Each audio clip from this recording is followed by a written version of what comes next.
Hey, welcome to the channel. Here in the video, we are going to talk about Nintendo eShop error code 2813-0071. The error reads, "There was a problem. Please try again later." If the problem continues, restart Nintendo eShop and try again. If restarting doesn't fix the problem, visit the Nintendo support website, support.nintendo.com.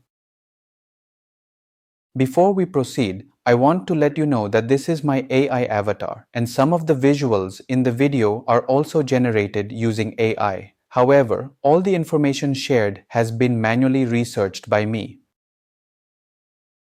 The error comes when downloading software from the Nintendo eShop on Nintendo Switch. It can also appear when entering a code for an upgrade. According to the research, the error likely happens if the software or upgrade is not live yet, if there are problems with Nintendo's servers, or due to a temporary issue. To deal with the error, the first thing we suggest is to restart your console. Once the console restarts, open Nintendo eShop and try the download once more.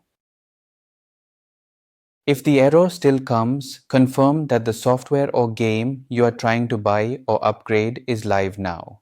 If it is not live yet, wait until the developers make it live, then attempt the purchase or upgrade again. If the error persists, go to nintendo.co.jp/net-info/n_us/index.html and see if there are any current issues with the Nintendo servers. If there are issues, wait for them to be resolved and try again. At last, if nothing helps and the error continues for too long, then consider reaching out to Nintendo support for further assistance. Thanks for watching. This is all we have for the error. If this video helped, don't forget to like, share and subscribe. Have any questions or issues? Drop them in the comments below. Thank you.